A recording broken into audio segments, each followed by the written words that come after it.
I'm a reporter for the Daily Chronicle. If there's one thing that I've learned throughout my years as a reporter, it's that the end of the story is rarely the end of the story. In fact, sometimes it is just the beginning. This is a story that was the beginning for me.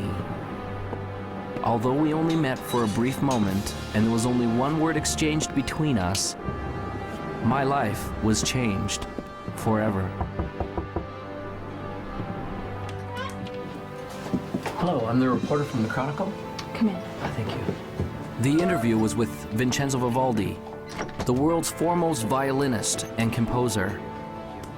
I admit I didn't know much about him, but I had my questions at the ready. How did he become such a success? How did he create such a legacy? And what inspired him to learn the violin?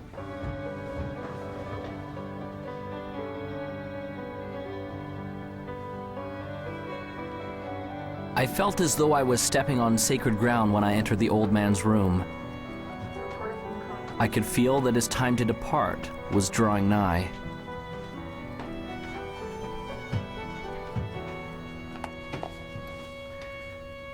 Thank you for seeing me, Mr. Vivaldi. For our readers, what would be the one key factor in achieving all of your great and grand accomplishments?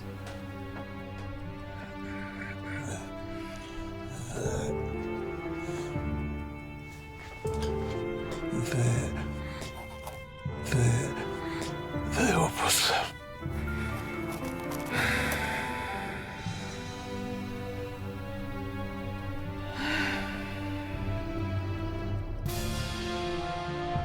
Those were the last words he ever spoke.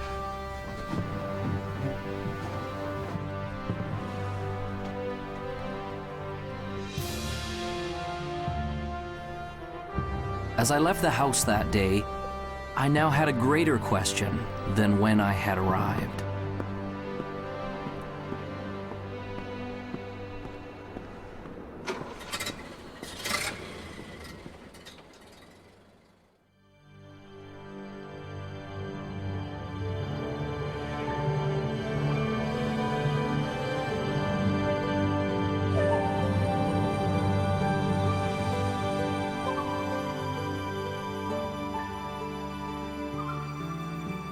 The Opus is a composer's greatest work, and the Opus is about us becoming the most amazing, magnificent, extraordinary human beings that we were meant to be. You and I are here to do magnificent and magnanimous things. You're here to create, and you're here to contribute, and you're here to connect at a high velocity. Everybody deep inside has a dream and a vision and a calling and an inspiration that they're here to do.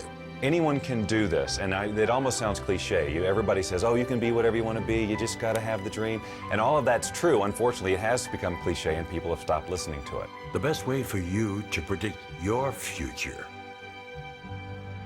is to invent it. It's up to you.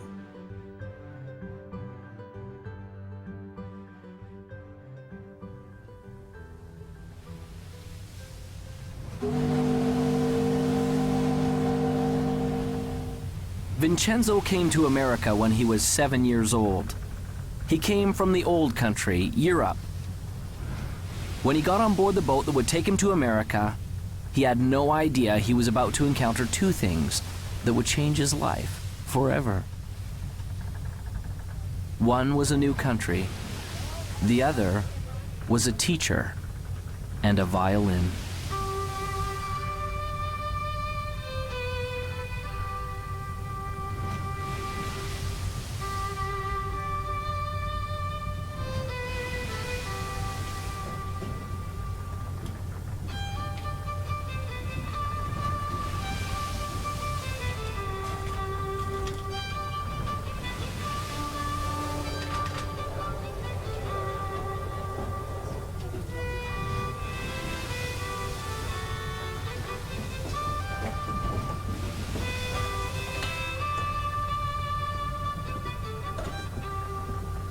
As the boy listened, He was captivated, and in his heart he knew that one day he would play this song.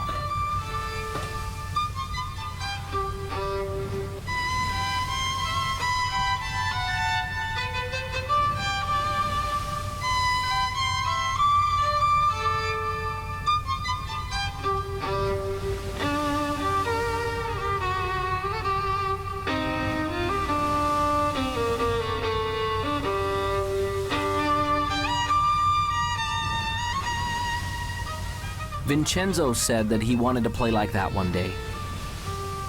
Do you really believe that? Do you really believe you can? The old man asked. The young boy replied, yes. That is the key to unlocking your opus. The old man smiled and told him that he had just begun on the road to becoming great.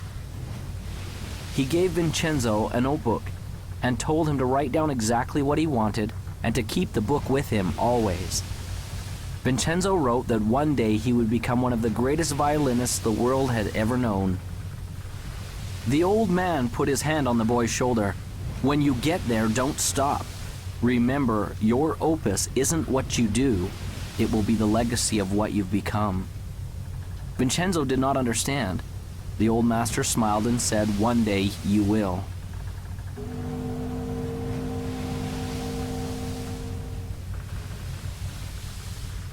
As Vincenzo left the old man, he was grateful, for he had been given a great gift. And although he would never know the man's name, the man had changed his life forever.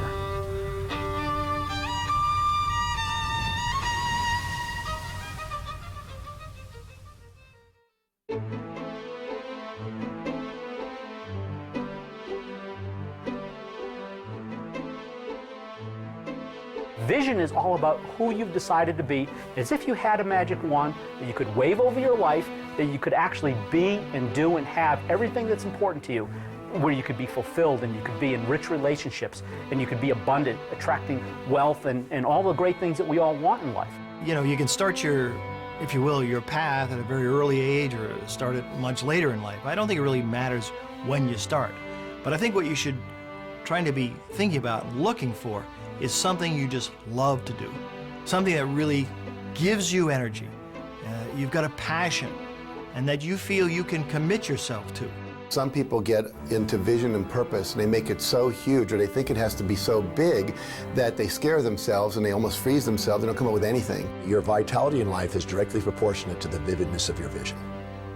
And when you have a clear vision, magnetic things occur, and you draw into your life amazing synchronicities. People, places, things, ideas, and events start to synchronize in your life to help you fulfill your vision. The law of attraction just says that anything we think, feel, say, and do, we attract to us. So we're always creating through what we're putting out in our thoughts, our feelings, our words, and our actions. A very common misconception about the law of attraction, people learning it, is that it's all about positive thinking, and it is not. Positive thinking is obviously, probably more beneficial than negative thinking, sustained negative thinking. But positive thinking can mean just that you're thinking about things that would normally make a person happy. But if you're not truly emotionally involved with your thoughts, you're not really having an attractive power. In other words, if you're visualizing a car, or you're visualizing a house, or you're visualizing lots of money, or whatever your version of success is, but you don't have any real feeling about it, that is in alignment with that. In other words, if you don't feel positive about those thoughts, you're actually not attracting anything positive. It's the feeling that powers our thoughts. The Institute of Heart Math, which is the most widely recognized research institute on the heart, has shown that our hearts have an energy field around them that's 5,000 times more powerful than our brains. So this is the real power source for people. And when we want something from our head, it can only go so far. But when we power it with the feeling in our heart, the feeling of knowing that I can get it, the feeling of love behind that thought, then we are moved to the inspired action that will bring us what it is we're wanting. Anytime we set goals that are not congruent with our highest values, we're going to tend to not stay focused on them. We're going to keep going back to what's truly important to us. And so it's very crucial to set objectives that are congruent and aligned with the highest values Because when you do, you don't require outside motivation. You're inspired from within. I work with teens every day. I've worked with thousands of teenagers all over the country. And what I know to help teenagers love and believe in themselves and have that success-driven vision that so many adults have is the very first thing you have to do is be original. Be yourself. Don't conform, don't transform. Find your own original gifts. You have them, you have so many, and lead with those. Belief in yourself is the first step to anything great. If you don't believe you can do it, you're finished even before you get to the starting line. You see it all the time in grade school. The kids line up to run the 100-yard dash. They all start off pretty good, but as soon as one or two of those kids pulls ahead, you see a few in the running literally slow down and sometimes stop. That's because when those kids see someone pick up speed, they begin to doubt that they'll ever catch them. And their brain says, what's the use? And suddenly they believe it here. And everything slows down. I started out in a life of welfare and poverty and became the 25th wealthiest person in America. That would be an extreme that most people can't even comprehend, let alone relate to. And it all started because I believed in my own possibilities. Whatever we believe, we become. I don't really think we know what we're capable of. There's incredible potential in all of us. And I mean in all of us, not some of us, all of us. If you find your passion and that energy wells up in you, and if you can dream and start to get committed to that dream and that vision, then you can be successful and far beyond what you ever thought you could. It is okay to believe in yourself. Start now. Start today. You are the greatest you that will ever be.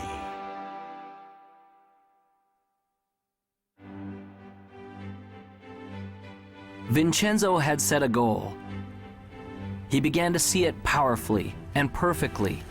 It became real. He experienced it in his mind and in his heart. He was living it vividly as though it had already happened.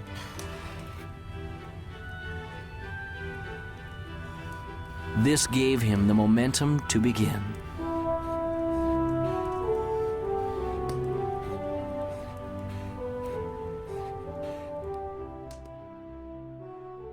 I think that the only way you can get to your goal is by having a clear vision. And I feel that that clear vision doesn't necessarily come from your head, but that it comes up from inside of you. That the more we access our gut feeling, the more that we access our core individuality and listen to what it is that's wanting to be said through us, then we have a clear vision of what we're about. The problem is most people don't really have that clear vision of what success is for them because they've never felt like they were allowed to have that vision for themselves. They always felt like they had to live in to somebody else's idea of what success is. I think one of the steps that people may not do quite properly is that first step of intention. So many times people's intentions are coming out of a feeling of obligation or I should. When I find that people really stop, which is a hard thing to do in our society to stop, but it's the thing that is most required for us to stop and turn inward. Someone asked me one day, if you could have anything that you wanted, if you could have your dream life, if it could look any way that you wanted it to look, what would it be? And I was stumped because I was so used to being good at responding to my difficult circumstances that I even honored myself for being able to make the best of a bad situation. So I would constantly have to wait for bad situations to come around in order to identify who I was and to feel my strength to be able to go out there and do something. And so when someone asked me, well, if you could just be on the front side of something like that and just have it be whatever you would want it to be, what would it be? And I couldn't answer the question. I thought, I've got some different kind of work to do. The only way you can get a clear picture of where you're going and to understand what it is that you want out of life, you must silence the restless thoughts that are going through your mind. And you have to ask yourself, what do I want? How do I feel? And where do I want to go? In the 1960s, President Kennedy suggested that NASA was going to put a man on the moon by the end of the decade. And NASA took the plan and they said, okay, what's success look like? Success looks like not man on the moon, but astronaut safely back on Earth. So they said, let's plan from there. So there's a group of scientists who looked forward to success and said, let's work backwards and put the plan in place. Now the problem most of us have is we don't have a clear vision of what success is. I started thinking about the creative process of living your life as it relates to creating music, because I enjoy creating music and I always have.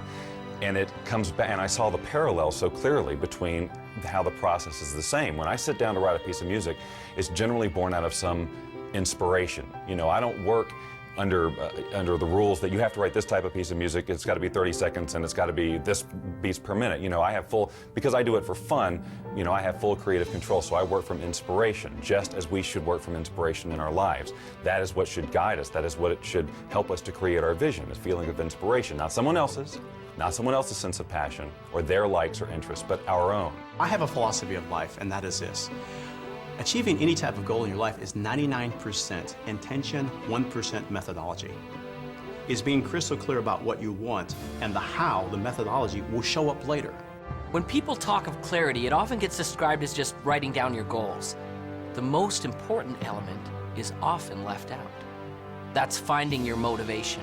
If you want to get to your goals quickly, you've got to have clarity on why you want it. What does it mean to you?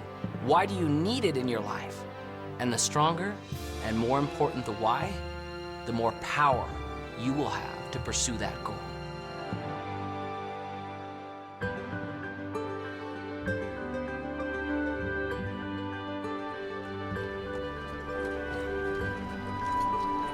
Finally, the opportunity came for Vincenzo to have his violin.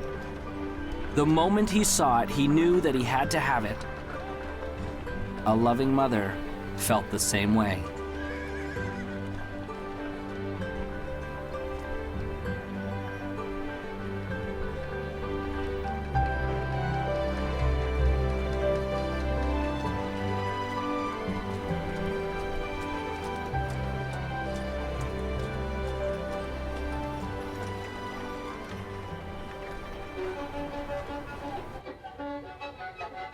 It was not as easy as it looked. But Vincenzo had made a decision and a commitment that he would learn to master this instrument no matter what.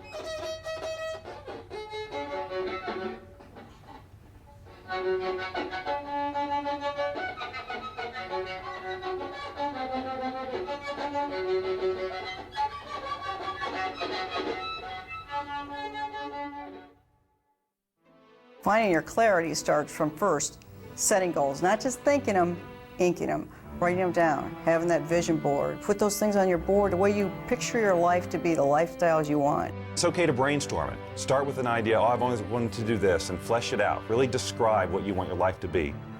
You may find that it evolves even as you write, and that's okay. Take the time to decide what you truly want, because it isn't until you do that that you're going to be able to stabilize any sort of vibration around it from a law of attraction point of view to attract that into reality.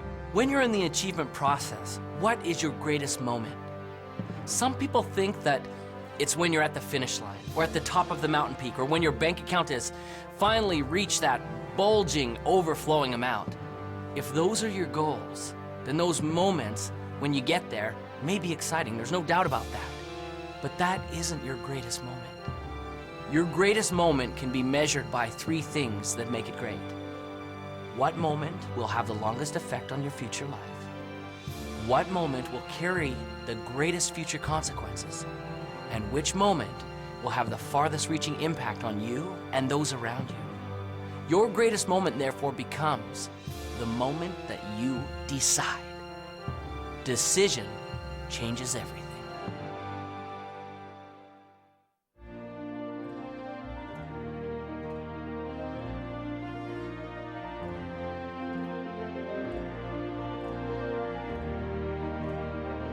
As Vincenzo grew from a boy to a man, he never lost sight of the dream.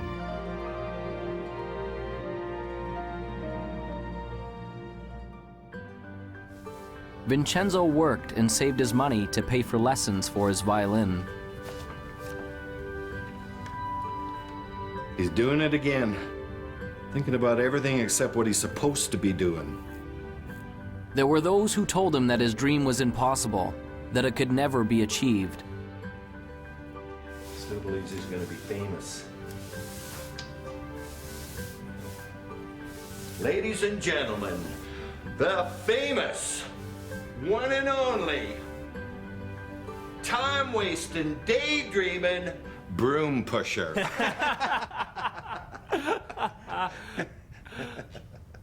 But he remembered the words of the old master on the boat.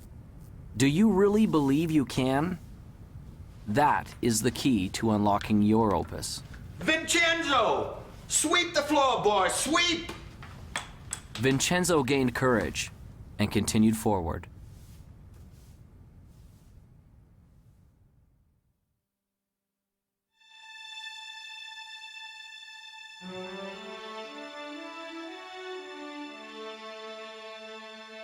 How do I get started? You just get started. Most people wait. They're waiting for their time. Wait till I know more. Wait till I do more. Wait till I learn more. Wait till my time is right. Your time is now. So just get started. You can't sit on the couch and eat potato chips and expect things to happen. You visualize and you materialize, yes, but you must act. A mediocre plan today is far better than a perfect plan tomorrow, because tomorrow never comes. We all know that New Year's resolutions last 30 days or 3 weeks or 3 days or for some people 3 hours. And that's a result of this great commitment. And what I want people to do is to step back and, interestingly enough, to essentially dial it down. Focus on what you can do, not what you could do. If you can't get the big picture, start with the small stuff. A decision isn't something you take lightly. It isn't a wish or simply saying, I'd like to. There will be no power in it until you say with clarity, I will do it, and attach that commitment to some action. What will you do to get things started? I'm a big believer in planning, partly because my first career was in the television industry. And if you don't plan a program, you're asking for a disaster.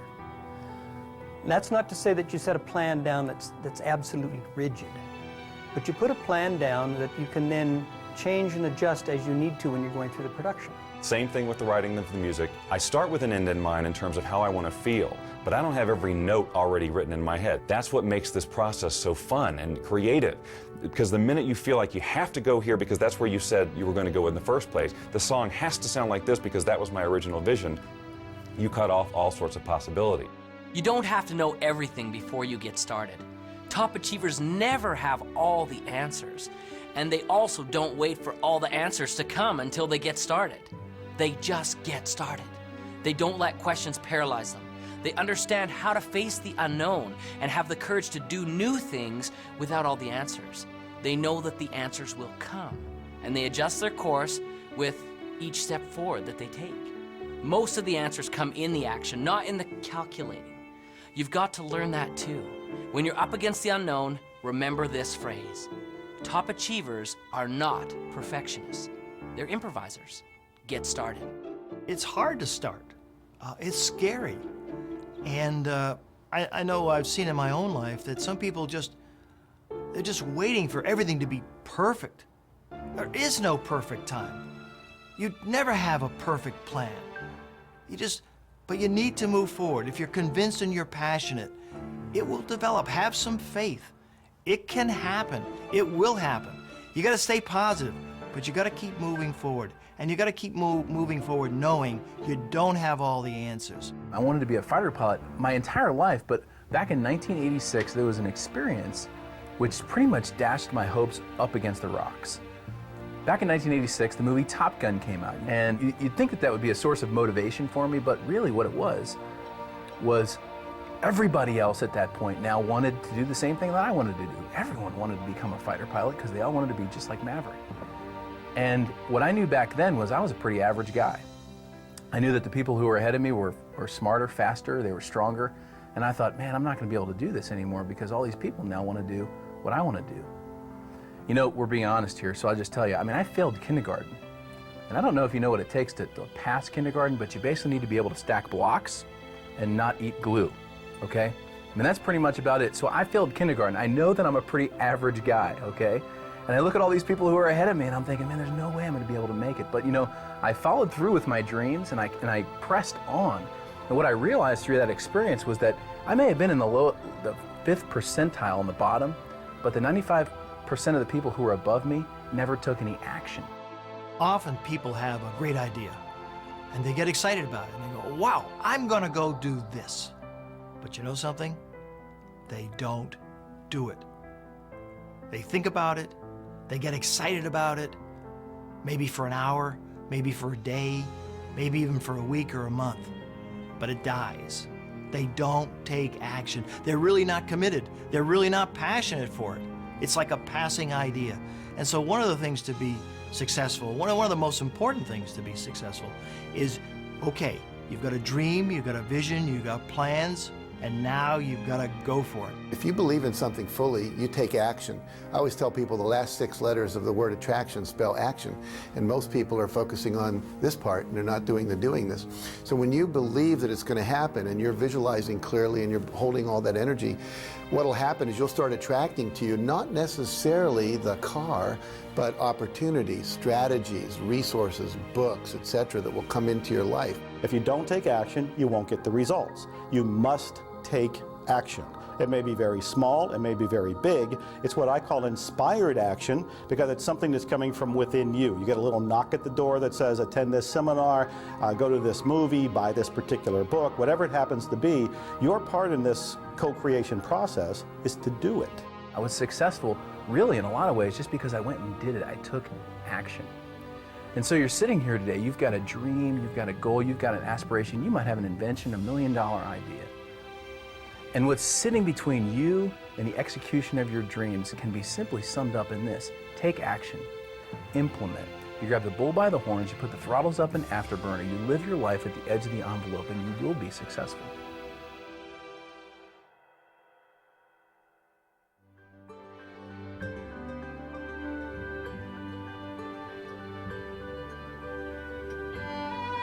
Vincenzo continued seeking additional understanding and education wherever he could, surrounding himself with other masters who could help him find his gift and develop his passion.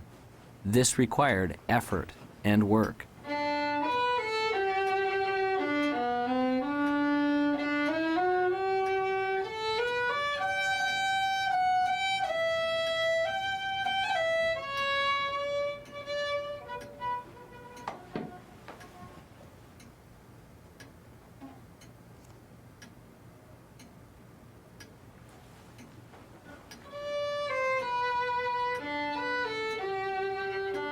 As he practiced and persevered, his skills became more fine-tuned, and the instrument began to sing.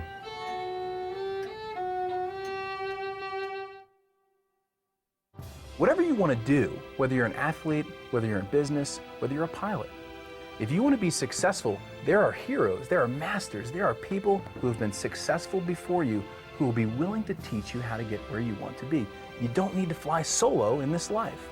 If you have any goal that you want to achieve in your life, the first thing I would invite you to do is surround yourself with people who believe in what you do. And sometimes those people, they're not your family, they're not your friends, they're not your coworkers.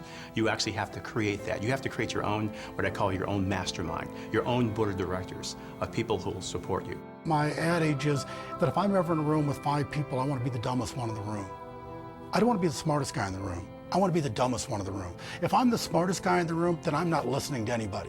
Then I think I already know it. Then I think they're not capable of teaching, training, sharing, or giving me anything of value. But if I think I'm the dumbest one in the room, then all 4 of them are brighter than I am. And I can learn from any one of them. And what that causes me to do is to shut up and sit down and get a chance to learn, because most of us are talking so much, we aren't listening. I like the idea of modeling other people's success up until the point where you reach something that, hey, this isn't me. It's not me to model this guy like that. Because if you try, it will not work. You'll send out this really weird field of resistance and things will not work for you, no matter how successful that other person is. So I model lots of people, but not one particular person. I will look for things that they do and say, I can incorporate that into my plan for sure. This guy over here, no, not so much. This is where I leave him and go to somebody else.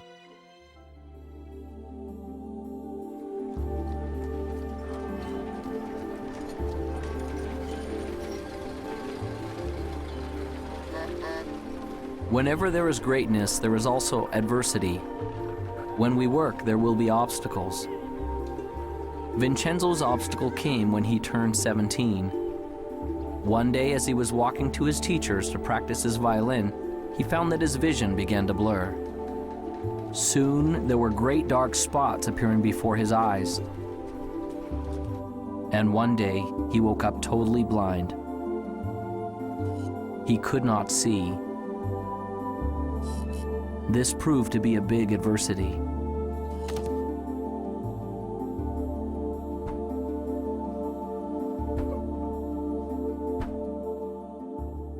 On March 10, 1981, I thought I had the world by the tail. I was Mr. Egotistical. I was self-centered. I was center of the whole universe, and so I thought. I was very successful. I'd gone into the life insurance business, making a lot of money. Had a nice home, had a nice car, had a wife. You know, I was living the American dream, and so I thought. And then I went and bought myself an airplane. The next day I took off in that airplane for a little pleasure trip just to check it out. Then in that day, my whole life changed. I had a power failure. When I was landing, the engine failed. I had some power lines and crashed. I was just entering my senior year, and I wasn't really going out much. We had moved to a new town, and I was feeling a bit awkward in my skin. I went out, and I met someone. I thought, oh, he's the one, and ended up pregnant in my senior year. And if you want to be judged, I was going into a school where there were nuns, and they were convinced, and so was my entire school system that found out I was pregnant in my senior year, that I was going to go to someplace with the letter H and 3 letters that followed. And it took me a long time to regain my self-esteem. And so my life started out as a pregnant teenage runaway. When I was born, my parents didn't know that I was didn't think that I was going to be a little person, of course. So that was a big surprise. And they had some difficulty with it, some challenges with it.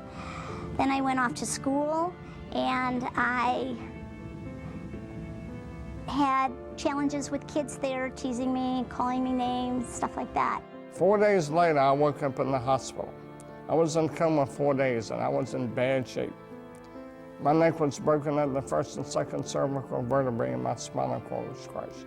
The nerves that control my diaphragm were destroyed, and I couldn't breathe. My swallowing through flesh was destroyed, and I couldn't eat or drink. My larynx and voice box were crushed.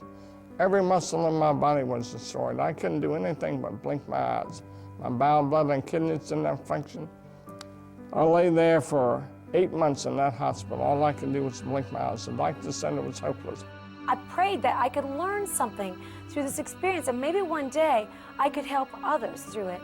Well, I gave birth to a little baby girl, and I kept that little baby girl for 5 months. And it was a tough 5 months. It was a tough road to hoe. I worked 3 jobs, and I couldn't really make my ends meet. One day I made a decision to place her for adoption. And when I did that, and the lady came and took her away and drove away with my baby, I thought I was the worst sinner on planet Earth. And it took a long time for me to regain self-esteem and to come to know myself, that I was a valuable person and I was a valuable part of this society. And in 4th grade, a turning point came for me, one of the first ones, when I realized that being a little person wasn't something that, wasn't a costume that I could take off one day, that actually I was going to be a little person for the rest of my life. And my friends were now at least 1.5 to 2 feet taller than me. I wasn't just the short kids in the class. I was now significantly different. 8 months later, I walked out of the hospital on my own 2 feet. The doctor said it was impossible, but I walked out of there. But that wasn't the end of the journey. That was just the beginning, because I had 5 more years of intense occupational physical therapy. So I went to work. And when I went to work, I decided I was going to make something of myself. And maybe one day I'd see that little girl again, and maybe I'd be able to be an example, a living example of something wonderful. One day I was sitting with my teacher for spiritual and personal growth, and he said to me, you know, Peggy, I noticed that you spend a lot of time in this fantasy that one day you're going to wake up like an average-sized person, or as an average-sized person, and all your problems are going to be gone. But that's not really so realistic. And I bet your success level would be much higher if instead you focus on the things that you can change. The things like your attitude, your beliefs, your connection to spirit, all those kinds of things. So that was a turning point for me. And I actually looked at that and I was like, oh my God, I'm believing in this fantasy. And I had to come to terms with the fact that I had to accept that I couldn't change my outer size. But I saw that I could change my inner size. See, it didn't matter what the doctors thought. It didn't matter what the medical profession thought. It didn't matter what other people thought or believed. What really mattered was what I believed. See, a lot of people think, well, I can't do this, I can't do that, because everybody tells them they can't do that. And I tell them it doesn't matter what other people tell them, it matters what they think. Well, last year on Mother's Day, now we're talking 27 years after that day when that lady drove away with that baby, I got a call from guess who? My little daughter, Jackie. And she said on the telephone, could I call you Mom? That was huge. That was huge for me. And I don't care what happened to you in your life. If someone told you you're a sinner and you're so down and out that you think you're nothing and you're a nobody, you're a somebody. You find it within yourself and you get up, pull yourself up by your bootstraps, and you get out there and do good works. Jackie and I have become real good friends today. And I thank God she's a valuable part of this life. You know, I barely finished high school. Today I sat on the Harvard Women's Leadership Board. Were the times I was down, were the times that maybe the vision started to fade a little bit, you know, I'd be dishonest if I said they weren't. Of course there were times, but I didn't stay focused on that very long. See, it's okay to let yourself get down, but it's not okay to stay down. I have gone from the depths of darkness to the height of amazing, amazing joy and even ecstasy. I always say that I used to cry every day out of sadness. Now, I cry most days out of joy.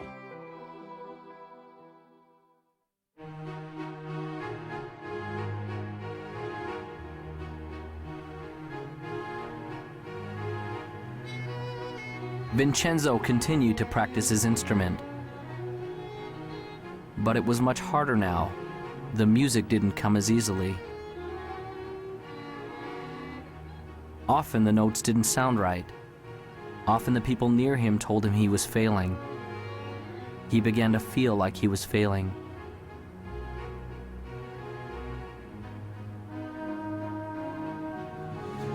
I can't.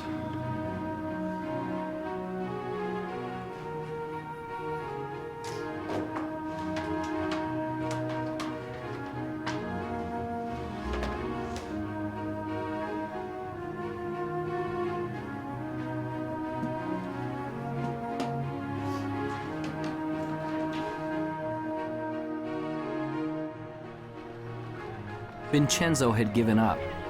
He felt like he had been robbed of the gift he had been given. His heart ached as he approached the entrance to the merchant's store.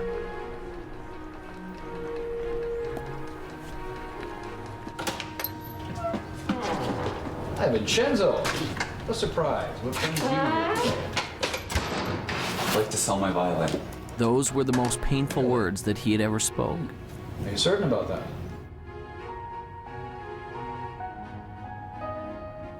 Well, let's have a look, shall we?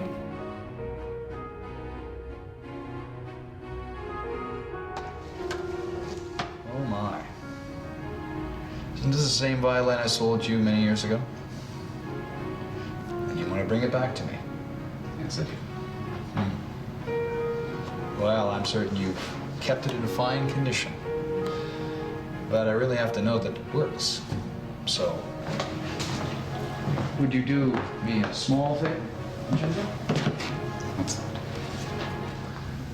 I wonder if you would play a little bit for me, Vincenzo.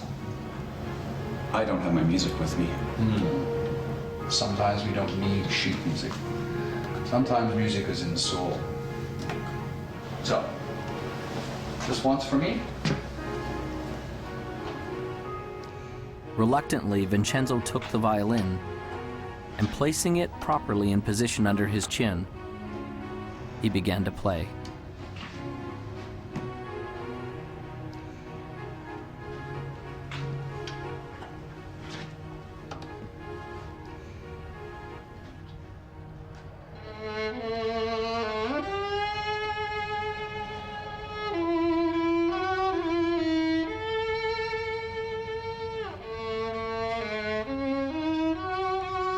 He began playing slowly at first, until his heart began to play the notes. As he did, something magical began to happen. He began to feel the power of the music once again.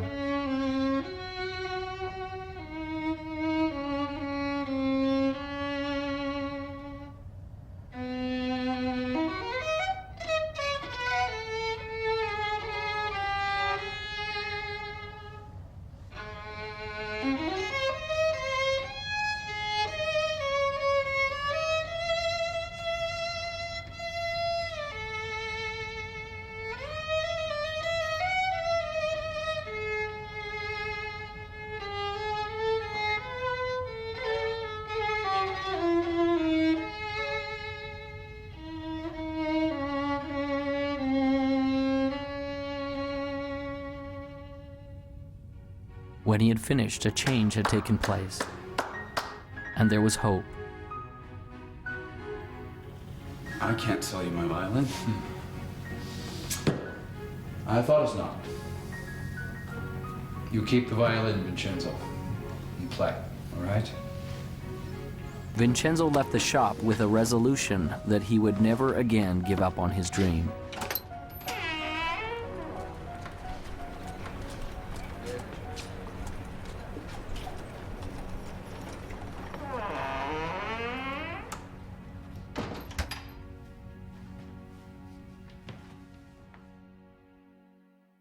Everybody experiences failure, and if you haven't, it's just because you haven't done anything new. Because everything new requires failure, it's just a fact. In education, there's a term designated for new learners. It's called the J-curve, a J. When we start, we may begin here. As we begin to implement the new experience or information in our life, we initially struggle, or perhaps even fail. But as we learn the lessons from our failure and are persistent, we become competent and very successful with our new lessons or experience. And as we get competent, things go up dramatically. That's a J-curve. Most things in life come to us that way. So as we encounter feelings of frustration, we need to understand that it's normal, and we will get through it if we persevere. There was a software executive who made a huge error, costing the company millions of dollars, and this is a true story. Millions of dollars at this one mistake or one failure he had made.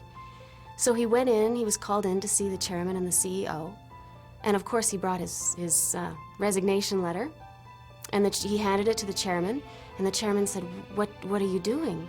We just spent millions of dollars educating you. You can't leave us now.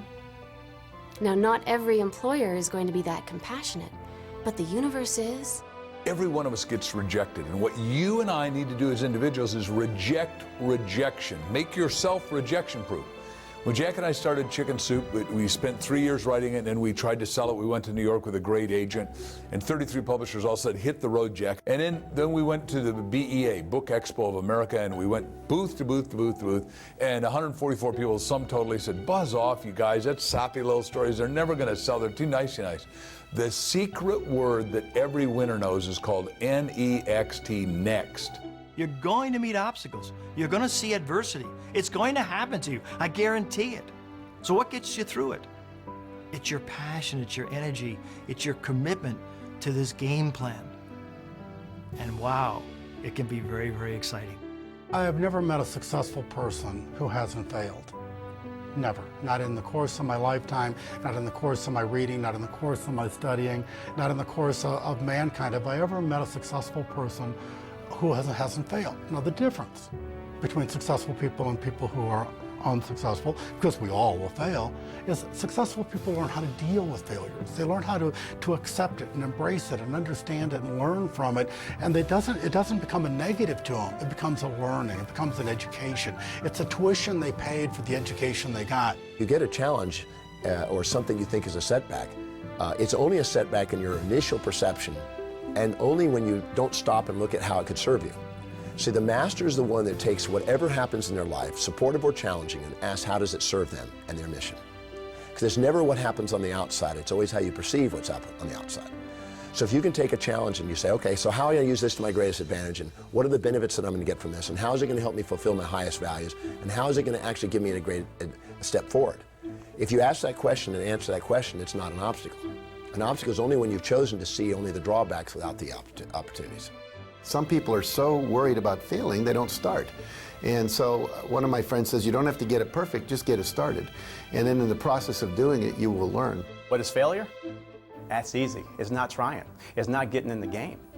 It is thinking about it and not doing. You know, you cannot fail if you try, if you get into the game. You know, I like to use the analogy of a missile. When I shoot a missile off of my airplane, all missiles initially, they just come off straight.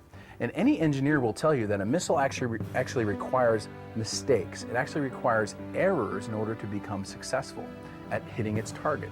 And so as a missile comes off the airplane, if you've got a plane that's going in this direction, the missile comes off and it sees that the airplane that you're trying to shoot at is going this way. It sees that it needs to correct that way, and it makes a correction. Then it makes a smaller correction. Then it makes a smaller correction, and next thing you know, it hits the target.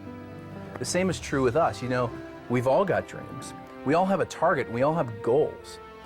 A failure-minded person goes down the road towards their goals. They hit that first obstacle, and they go, I'm a failure. I always fail. And they turn around and they give up their dreams. A success-minded person hits that first obstacle, and they go, you know what, I'm going to be successful, and they make a correction just like that missile. They hit the next obstacle, and they make a little bit other correction just like that missile. And next thing you know, they find that they've zigzagged their way to their target, to success. When I was learning to walk, my parents didn't say, oh, Jack failed after 7 tries, let's give up. They said, just, you know, keep coming, boy. However long it takes, you're going to make it. And for me, I've read so many stories about, you know, Thomas Edison, who had 10,000 experiments to invent a light bulb. And when someone said, you failed 10,000 times, he says, no, I never failed once. He said, I invented the light bulb. It just happened to be a 10,000-step process. You're going to have some setbacks in life, some challenges, some difficulties. And those are the days which really test what happens. Maya Angelou says it like this: if there's something in your life you don't like, change it. But if you cannot change it, change your attitude. That is why it's critical for you to work on your attitude and start to have a reservoir from which to draw from before you need it, because you're going to have some days which test you, which try you, which really push you to the edge. And those are the days that you need to make sure that you have a positive outlook, a positive inlook, and a positive uplook, that you are thankful and grateful for all things, even the challenging things, because it is through the challenges that we grow, that we stretch, that we start to become all that we can possibly become. In our society, so often we focus on problems and obstacles and challenges and failures, and those kind of things paralyze us. They cause us to stop because we can't really see beyond that. But the truth of the matter is, if we look carefully, we'd see very clearly there is no such thing as a problem. Everything is a puzzle, and there are answers to puzzles. So when you run up against something that you're not sure of, doesn't mean it's a problem, doesn't mean you can't get around it. You just need to find the right answer for that puzzle. I've decided that every single thing that happens is a success. Everything. There's a learning experience, maybe I achieved whatever the goal was, but I'm going to go after something else. I just learn, grow, and go.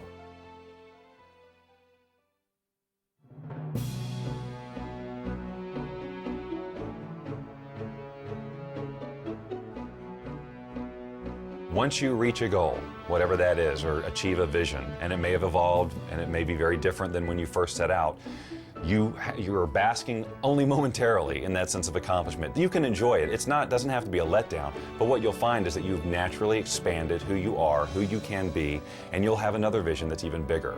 If you want to have like success become an ongoing habit, you know, here I am at the top of my game, 100 million books sold and so forth, For me, it was never about selling books. It was always about making a difference. You can't stop making a difference. You know, making a difference is something that continues forever. It's the little things that you do on a daily basis that get that momentum ball turning. And all of a sudden, after a while, you have so much momentum behind you, you couldn't stop it if you tried. You can have addictions that are actually good for you, that are actually taking you forward in life, that are actually keeping you healthy and happy, and success is one of those. When you start tasting success, you want more of it. Aristotle said, excellence is not an act, it's a habit. So you get in the habit of excellence, and then you can go as high and dimensional and multi-passionately purposeful as you want, which is, you don't want to just do one thing, you want to do a multiplicity of things, because when the game called life is over, you look back on life, the only thing you can take with you is your memories. So you want to create a basket full of life memories that are worthy of you, that are valuable, that are vital, that are just exquisitely good. The only difference between people who are happy and those who aren't is their habits. So it's really a very simple thing. It boils down to only one thing. What habits are you choosing day in and day out? And the good news is that every day you get a new choice to pick new habits all day long. Every decision you make in every moment is determining the habits that you'll have today and tomorrow and the next day, and the outcomes that you'll have in your life. So if you want a life that's successful, choose the habits of successful people. If you want a life that's happy, choose the habits of happy people.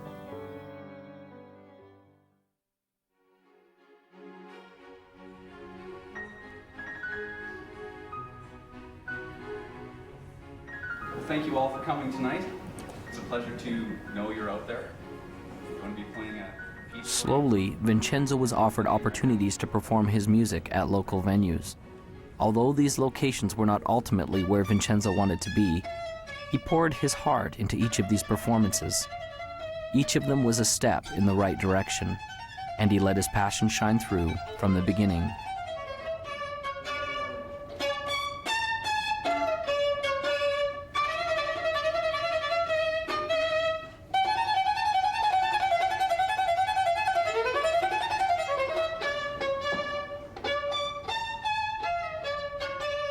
As can be expected, this wasn't always easy.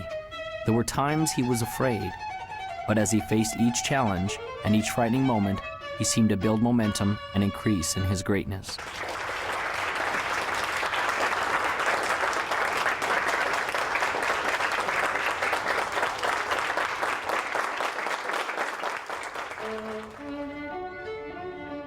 Vincenzo gained a reputation as a passionate musician, and his gift grew.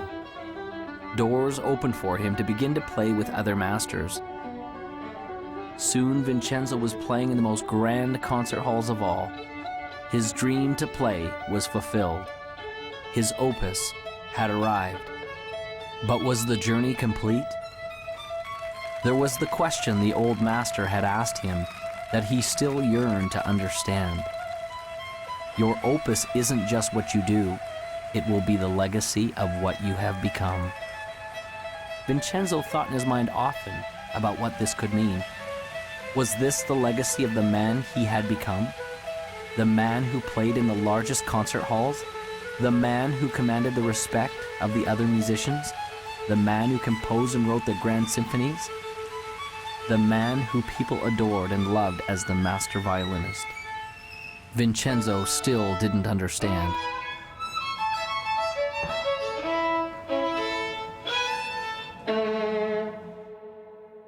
I think we have in our own DNA, sort of this need, if you will, of assisting others and helping them move forward towards their own goals or vision. And some of the greatest rewards in my life have been watching the success of others that I have been associated with. Henry James said that nothing of the senses will ever satisfy the soul. The only thing that satisfies the soul is gratitude and love. And when you have gratitude and love, whatever you're grateful for, whatever you love, you get more to be grateful for and you get to have more love. And so the second you achieve something, you're automatically yearning inside and called inside to ever greater achievements. We're all here for what purpose? We're here to give, we're here to interact, we're here to create, we're here to love and to support. And those are all giving Those are all giving things. Most of the successful people that I know have a basic fundamental philosophical foundation that says giving back is the key to success. A friend of mine asked me recently, he said, what's the purpose of the universe? Now, no one had ever asked me that. You know, life purpose, corporate purpose, all that. What's the purpose of the universe? And I went back to my physics and I thought, well, what is the universe doing? It's expanding. Ever since the Big Bang, it's expanding. I said, well, is it to expand? And he said, absolutely. And he said, anything you do that helps people, corporations, countries expand, you're in alignment with the universe. And when you're in alignment with the universe, the universe will support you. It'll give you the resources you need. Anytime you cause contraction, you cause conflict, then you're against what the universe is about. When we feel expanded, it's the universe's message of saying we're on course. When we feel contracted, it's the universe's message saying that we're off course. So as we're moving along, we always move towards that which is making us feel expanded. Service, there is no higher purpose. It's all about giving back. When you focus on giving, you receive, and that's how the law of attraction works. Ultimately, what we contribute is a reflection of who we are inside. And the more we contribute back to the world around us, makes us more inside. Think of your happiest moments. Got it? I'm confident that it will have very little to do with accumulating wealth, and it certainly wasn't a moment where you were alone in your room watching TV. I'd be willing to bet that it was a moment where you did something for someone that they could not do for themselves, or when you helped someone realize a dream, or you shared a little of you, the real you. And in the end, isn't that what life is all about? It's never about what you had. It's about what you did and the difference you made while you were here.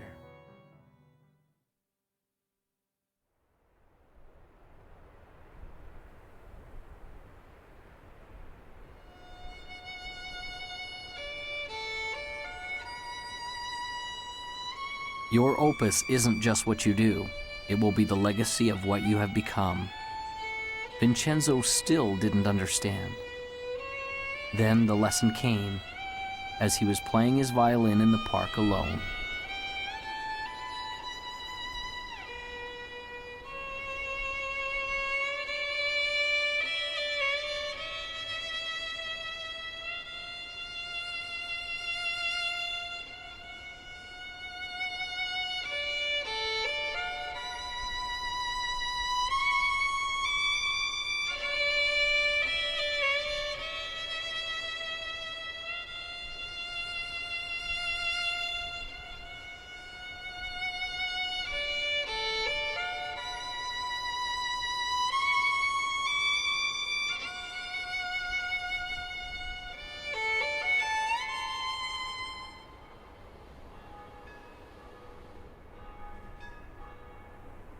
And so Vincenzo passed along the message that had changed his life.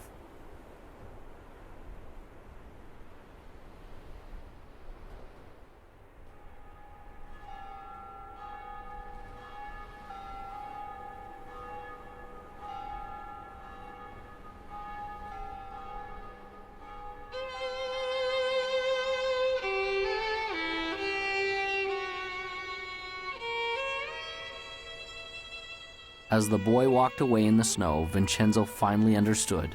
It was almost as if the voice of his old friend, the master, came to him. Remember, your opus isn't just what you do. It will be the legacy of what you have become. Imagine, if you would, a hot summer day in the year 1944. Campus, Morehouse College. Dr. Benjamin Mays, the president of the college, sits at his desk. There's a knock at the door. He says, "Come in." He sees the door swing open and a man and a teenager are in the doorway. He runs to grab the hand of the man, Martin Luther King Sr., Daddy King. Daddy King steps in and says, "Dr. Mays, I'm not going to take a lot of your time. I just came to introduce you to my son, Marty."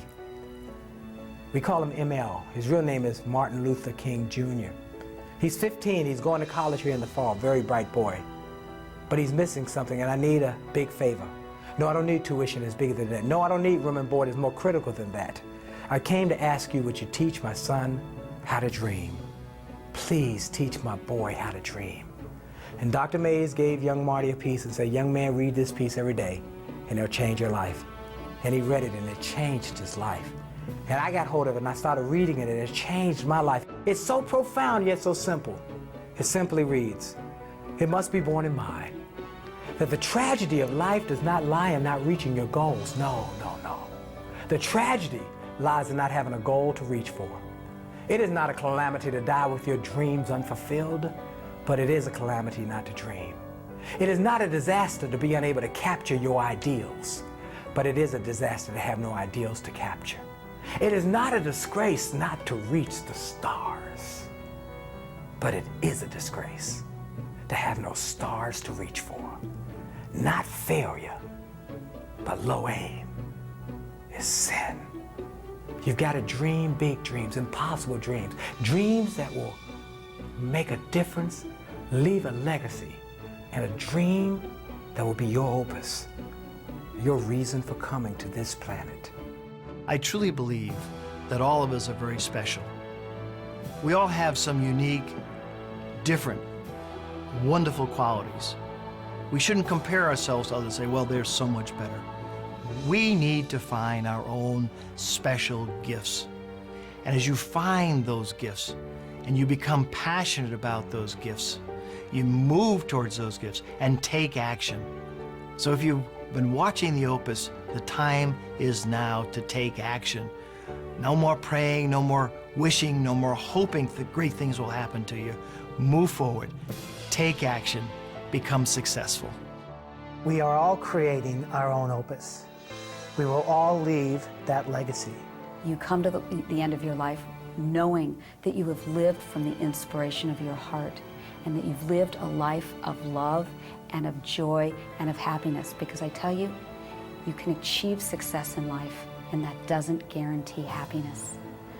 We have to come from love and from that inspiration of why am I here, and you'll be happy and you'll be successful. You know in your heart that you want to do something. It might be open a business, it might be open a service, it might be write a book, it might be do any number of things. It's unique to you, but you haven't done it yet. You now have the beginning of some motivation. Your heart is pumping a little faster. The sweat is on your brow because you are excited about this. I want you to take action. I want you to go out there and do something. I want you to dare something worthy. I want to be able to say at the end of my life, did I do everything I could with everything I was given? I want to be able to say absolutely. So it's never done. As long as you're green, you're growing. As soon as you're ripe, and you're raw. The joy in your life, the passion in your life, and the success in your life will come when you're brave enough to say, this is me, and then go be that person.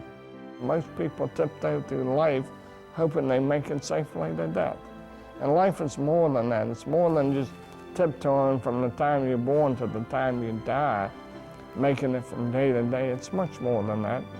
But yet, most people never realize that. I know that I'm not just a body and a personality, that there's something much, much deeper and greater and actually magnificent inside of me, something extraordinary.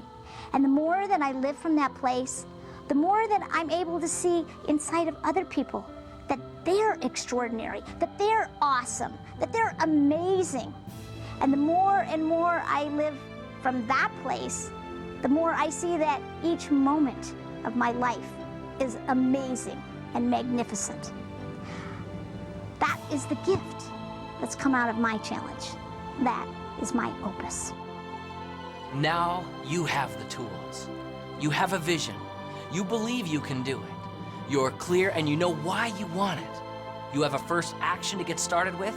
You know where to go for help, and you know failure can't stop you, only slow you. You are the composer of your life, and your greatest moment is before you. It is decision. What will you decide to do now?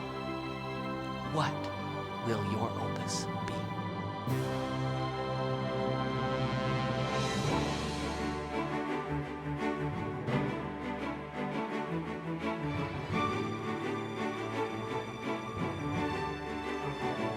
Your opus isn't just what you do. It will be the legacy of what you've become. One of God's greatest requirements with lasting success is to teach the man who possesses it. to teach him about himself, and to allow him to contribute what he has been blessed with back to the world. Vincenzo's music was a great gift to all who heard it. But the true gift was in the legacy that he created in another. This was truly his opus.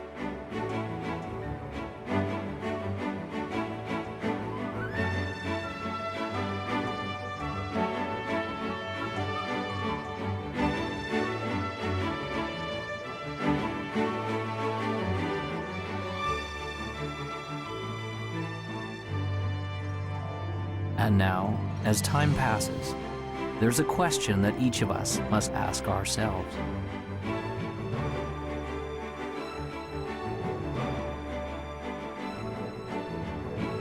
What will your opus be?